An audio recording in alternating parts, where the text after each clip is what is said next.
항상 일본을 위해서 기도해 주시고 올해도 일본 일요일부터 지진이 일어나고 또 다음날 하네다 공항 큰 사건이 일어나고 여러분들 일본을 위해서 많이 기도해 주셨다고 들었습니다. 일본을 위한 기도 그리고 7개 미션교회에 위한 항상 응원을 감사드립니다.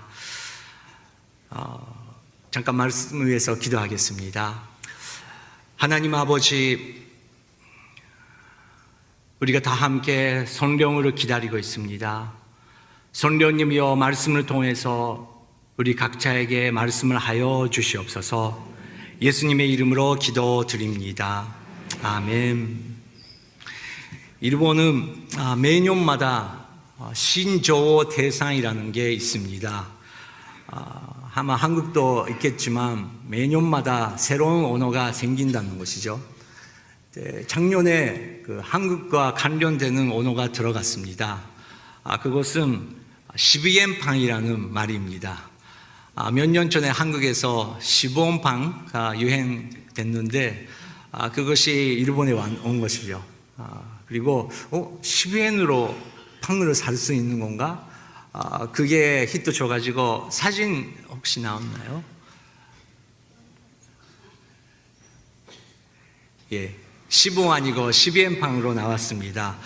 그리고 혹시 모르시는 분은 그게 굉장히 맛있어요. 시비엔으로 못 샀는데 사실 500엔입니다. 다음 사진 부탁드립니다. 이렇게 그 치즈가 들어가고 있고 혹시 시봉빵 모르시나요? 모르시는 거구나. 굉장히 한국에서 히트 쳤는데 제가 새로운 언어를 가르쳐줬네요.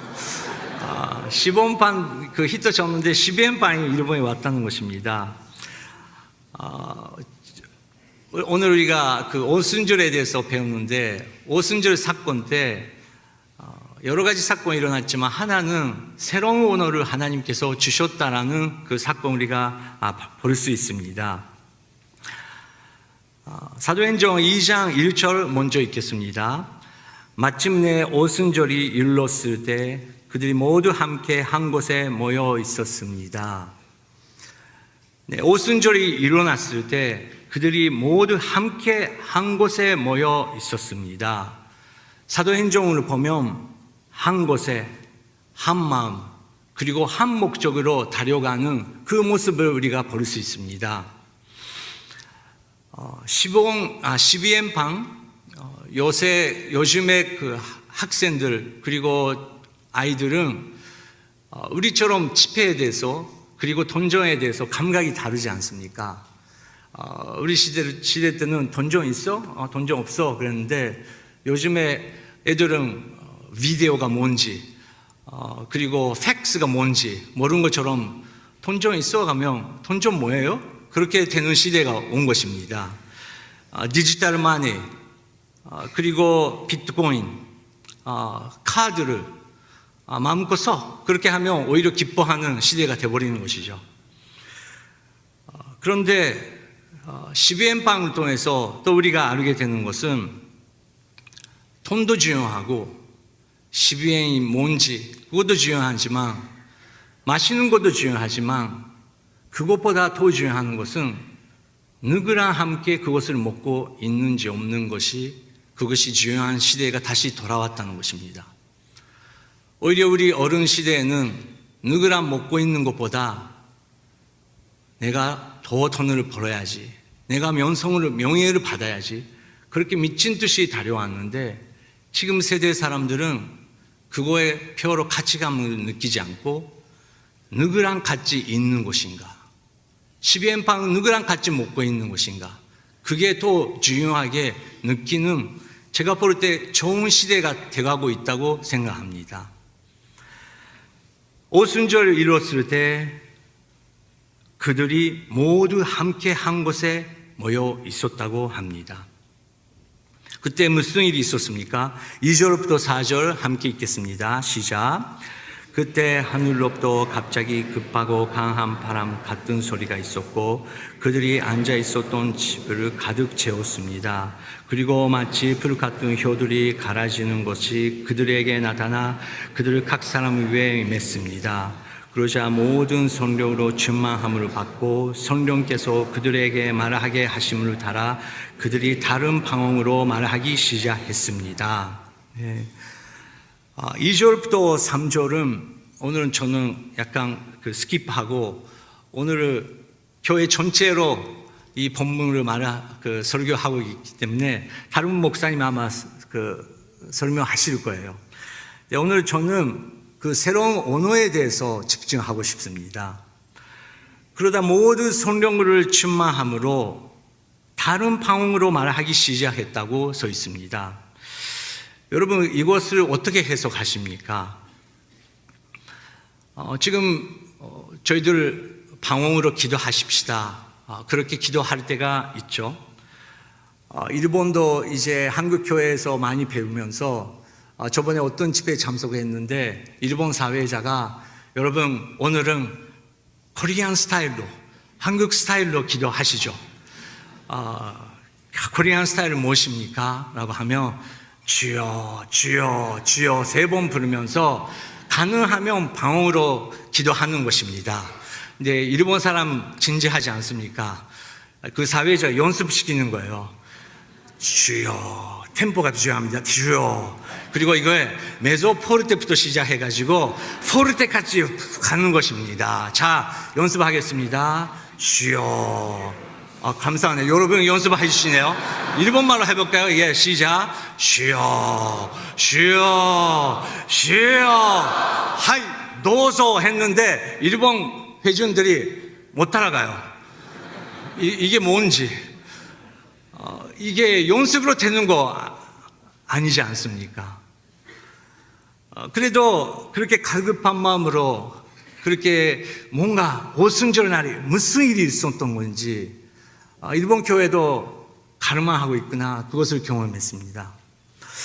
또 두 번째는 많은 선교학자들이 이것은 방언도 있겠지만 바벨 탑 사건을 통해서 세계가 완전히 흩어져 버렸다. 언어가 흩어져 버렸다.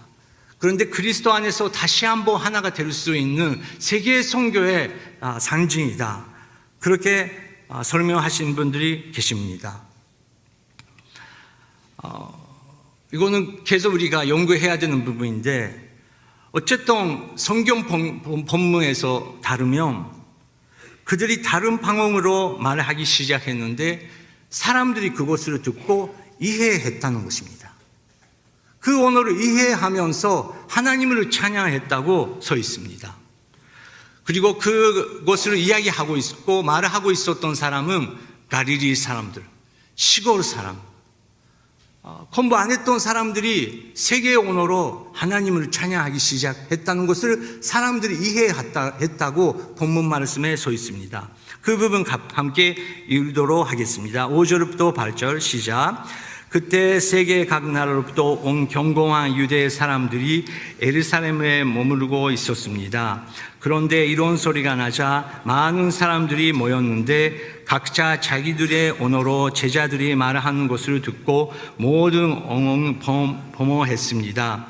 그래서 그들은 놀라 이상하게 여기며 말했습니다.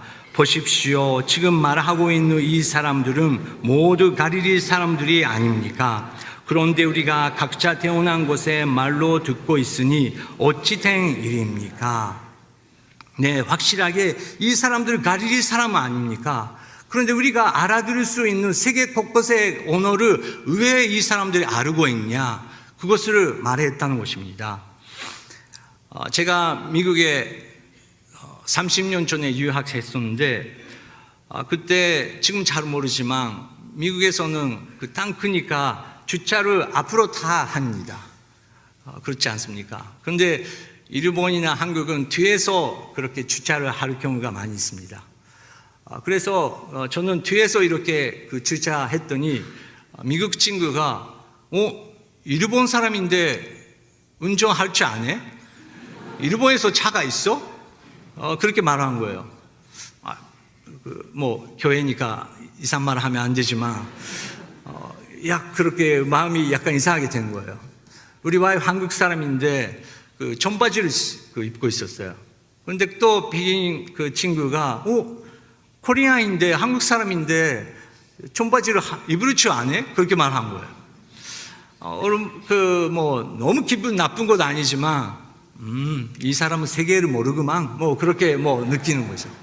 우리도 조심해야 됩니다. 동경에, 서울에 많은 아시아나 아프리카에서 오는 사람들이 있는데, 아프리카 사람인데, 동남아시아 사람인데, 이거 할 줄 아네? 그런 말을 우리가 조심해야 되는 것 같습니다. 세계 완전히 변하고 있습니다. 그런데 여기서는, 갈릴리 사람, 완전히 시골 사람인데, 왜 우리 말을 아냐? 그것을 놀랐다는 것입니다. 누가는 여기에 세계 곳곳에서 모이는 그 장면을 9절부터 12절까지 기록되고 있습니다. 여러분의 도움이 필요합니다. 제가 이거 지금 본문 읽을 텐데, 어제 설교 준비하는 것보다 이게 읽기를 열심히 준비하는 게 시간 많이 걸렸습니다. 자, 가겠습니다. 9절부터 12절 큰 소리로 읽겠습니다. 우리는 마대 사람들과 잠깐만 너무 빨라요. 일본 사람한테 맞춰주세요. 이게 굉장히 어려워요. 잠깐 물을 마시겠습니다. 아이고, 감사합니다. 네. 일베베 최고입니다. 네, 자, 9절부터 12절 읽겠습니다. 우리는 마대 사람들과 메대 사람들과 에림 사람들이며 메소포타미아, 유대, 갑바도키아, 본토 아시아, 부르기아, 밤프리아, 이집트, 그리고 크레네에 가까운 리비아 지역들에 사는 사람들이며 로마로 동 나그네 된 유대 사람들과 유대교로 개종한 사람들이며 크레타 사람들과 아라비아 사람들인데, 우리는 지금 저들이 말하고 있는 하나님의 큰 일들 우리 각자의 말로 듣고 있습니다. 그러자 모든 사람들이 놀라 당황해 이것이 도대체 어찌된 일입니까? 하고 서로에게 말했습니다. 감사합니다. 이제 제가 끝나고 집에 갈 수 있는 느낌이 됐습니다. 이게 굉장히 어려워요. 그런데 이것은 누가가 너무 놀랍고, 정말 세계 중요한 도시, 그리고 그 시대의 경제의 중심, 그것을 사용하고 있는 그 말을 표현한다는 것입니다. 영어뿐만 아니라 중국말뿐만 아니라 한국말뿐만 아니라 일본말뿐만 아니라 정말 지금 세계 곳곳에서 중요하다고 느끼고 있는 언어를 통해서 제자들이 하나님을 선포하기 시작했다는 것입니다. 이것이 도대체 어찌된 일입니까? 이것이 도대체 어찌된 일입니까? 저희 작은 간증이지만 하나님 은혜 가운데 저는 방언 기도를 은사를 받았습니다. 그리고 한국 기도 스타일도 너무 좋습니다.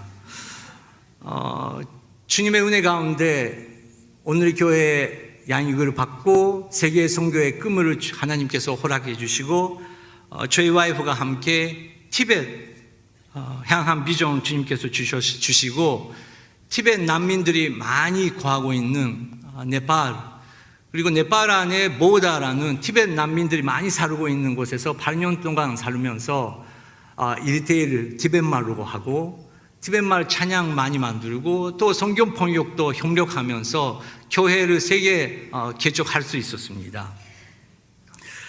그런데 올해 2024년도 그리스도의 담대한 주인이 된다는 것을 다시 한번 어떤 의미가 있는 것인가, 그것을 묵상하고 있습니다. 우리가 심스러운 방언을 하는 것이, 그것이 그리스도의 담대한 주인이 되는 것인가? 외국어를 배우면서 외국어로 선교하면, 말씀을 선포하면 그것이 그리스도의 담대한 주인이 되는 것인가? 어떤 의미가 있는 것인가? 저번에 유기성 목사님의 설교 들었을 때 한 설교 은혜를 받았습니다. 유기성 목사님 교회에 어떤 전도사님이 오셨대요. 그 전도사님이 유기성 목사님 교회에 오시기 전에 또 다른 교회에 계셨는데, 그 교회는 다 방언으로 기도하는 교회였대요. 근데 그 전도사님이 방언의 은사가 없었다고 합니다. 그래서 열심히 그 새벽마다 방언의 은사를 달라고 했는데 하나님께서 안 주셨대요. 그래도 한국어로 열심히 기도하는데 권사님, 집사님들이 전도사님 와가지고 아이고 전도사가 돼가지고 방언도 못해 그렇게 하니까 너무 상처받았대요. 그래서 전도사님 어쩔 수 없이 헤라어로 주기도문 외우셨대요. 열심히 헤라어로 주기도문 외우시면서 그 새벽 기도 때 그 헤라어로 주기도문 계속 기도하고 있었대요. 그때 어떤 날 권사님 오셔가지고 그걸 들으면서 그래. 나는 통역하는 은사가 있으니까 내가 알려줄게. 할렐루야, 아멘. 하나님께서 말씀하신다. 여자애 조심하라. 그것도 너무 충격받았다고. 유기성 목사님이 우리가 방언 기도할 때 겸손한 마음이 필요하다. 그리고 정말 우리가 방언 기도한다면 동시에 그것을 통역할 수 있는 은사도 필요하다고 사도 바울이 말하고 있다. 저는 그게 미국 교회에서 경험했습니다. 찬양하면서 너무 은혜가 넘치는데 한 자매가 일어나서 방언으로 기도하기 시작했어요. 근데 그 소리가 너무 아름다운 거예요. 와, it's beautiful. 와, 아름답다. 그렇게 느꼈어요. 근데 기도하고 끝나니까 어떤 형제가 또 일어나고 그것을 통역 시작하는 거예요. 근데 그 통역이 우리 교회에 딱 맞는 하나님의 말씀이고 하나님의 경고이고 그 통역을 통해서 우리가 또 하나님을 찬양하면서 전신 차려서 집중하면서 또 교회 방향을 잡을 수 있었어요. 와, 아름답다. 티벳 말로 성경 번역을 했지만 열심히 번역했습니다. 근데 한 가지 어려웠었던 게 그 티벳 형제님들이 몇 명 있었는데 역시 교회에 모였을 때는 은혜가 있었는데 일이 되니까 다른 일터랑 똑같은 문제, 인간관계 문제가 생기기 시작했습니다. 여러모로 어려운 경험을 했습니다. 심스러운 방언 기도를 하면 그리스도의 담대한 주인이 되는 것인가? 열심히 다른 언어를 배우면서 세계 선교를 하면 그리스도의 담대한 주인이 되는 것인가? 몇 년 전에 어떤 일본 실고르 교회에 갔는데 40대 어떤 싱글 형제가 저한테 왔어요. 목사님 한국말 아시죠? 네, 한국말 조금 압니다.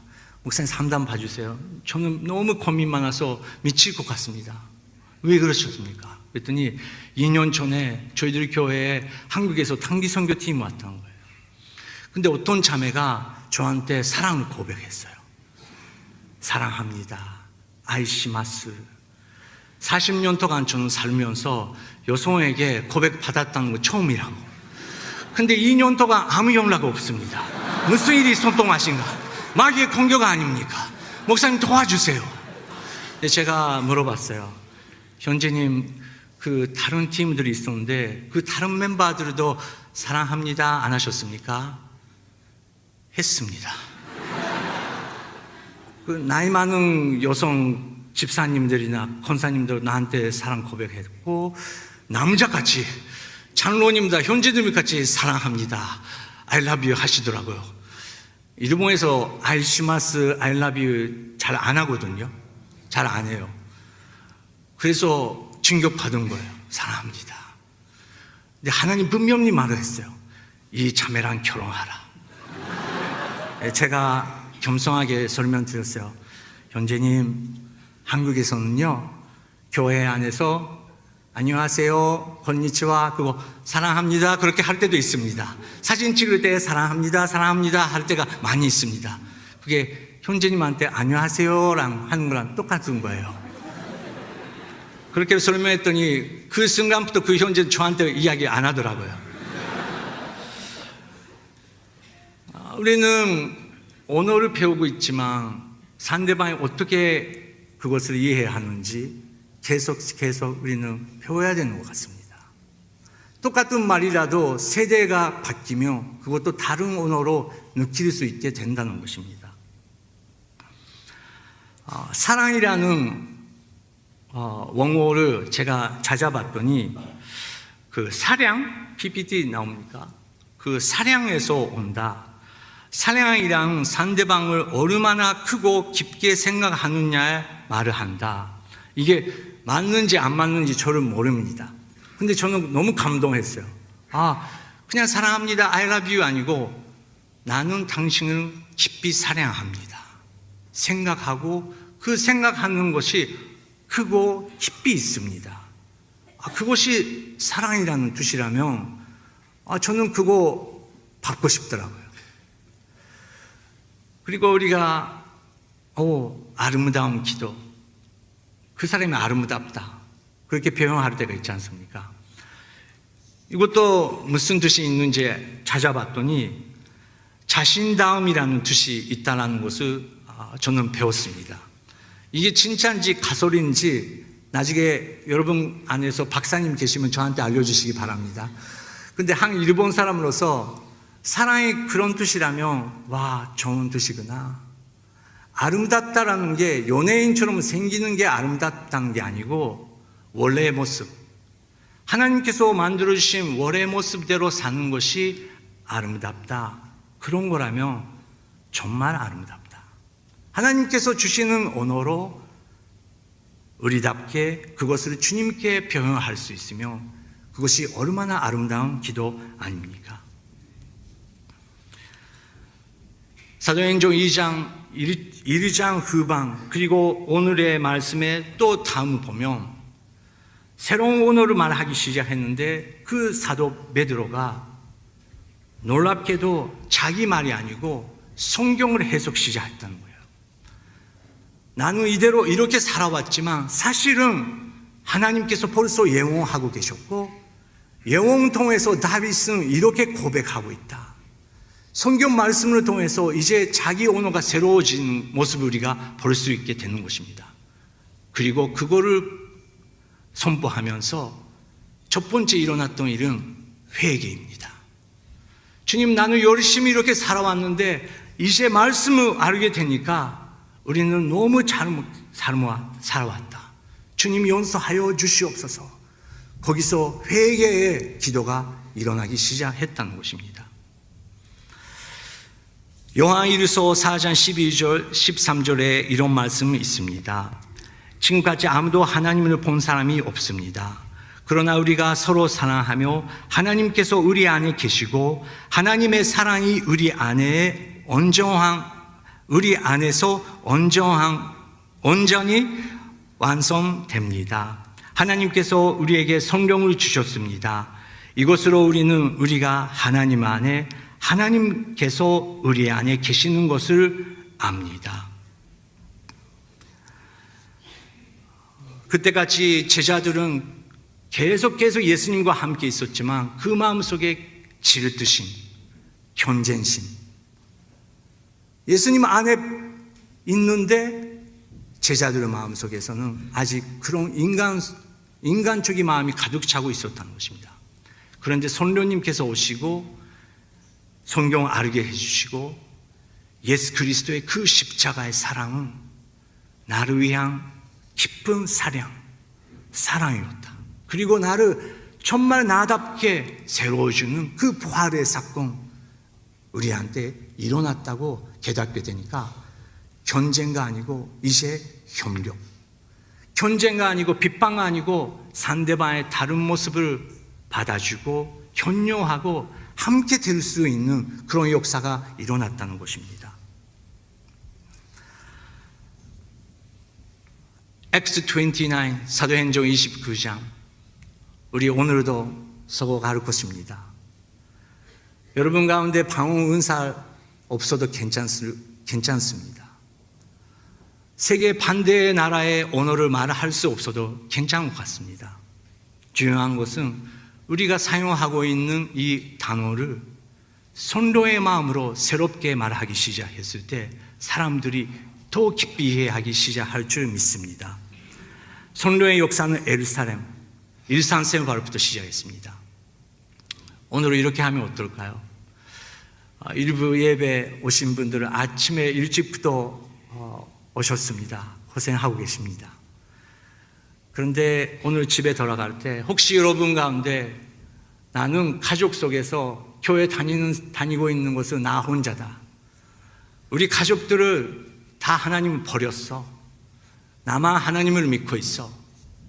그렇게 약간 가족이랑 종교 존재하고 있는 분들이 혹시 계시는지 모르겠습니다. 그런데 오늘부터 달라질 거예요. 오늘 돌아가기 전에 문 앞에서 기도합니다. 성령님이여 임하여 주시옵소서. 지금까지 문 탁탁 열리고 아직 차고 있네. 교회도 안 나가고 나는 일부 예배부터 주님께 예배 드렸는데 나쁜 죄 말고 죄송합니다.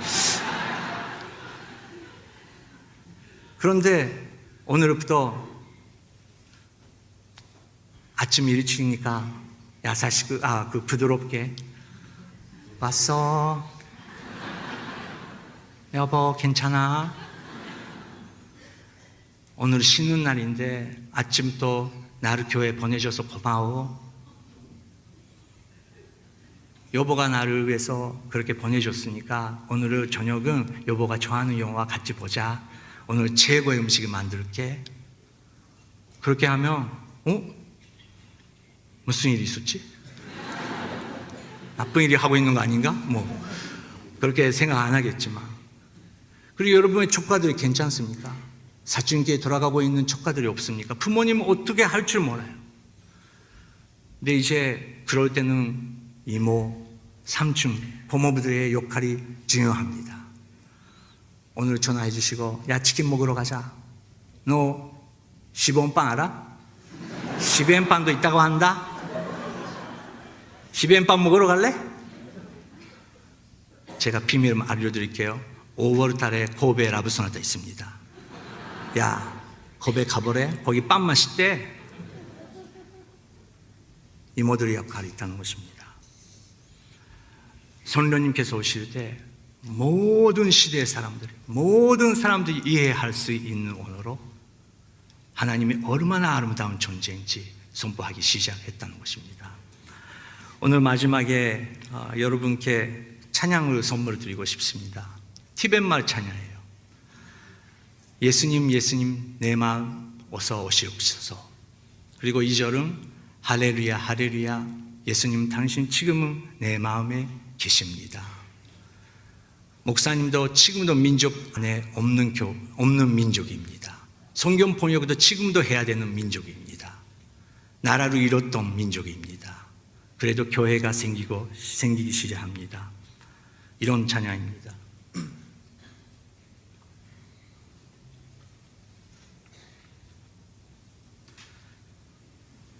예수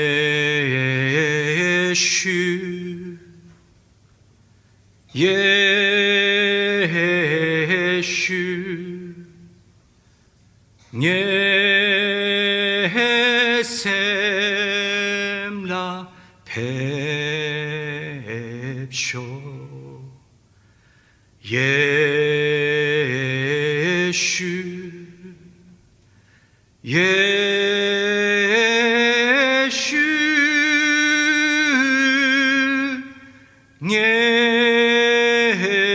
예셈라 뵙쇼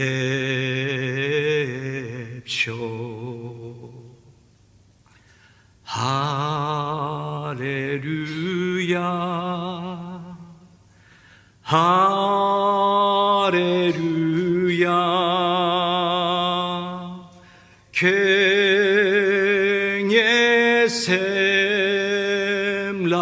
슈기드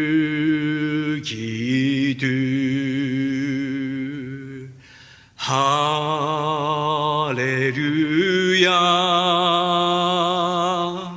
할렐루야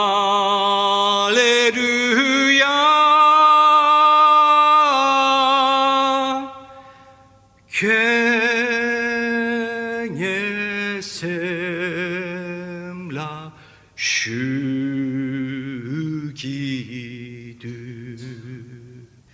기도하겠습니다.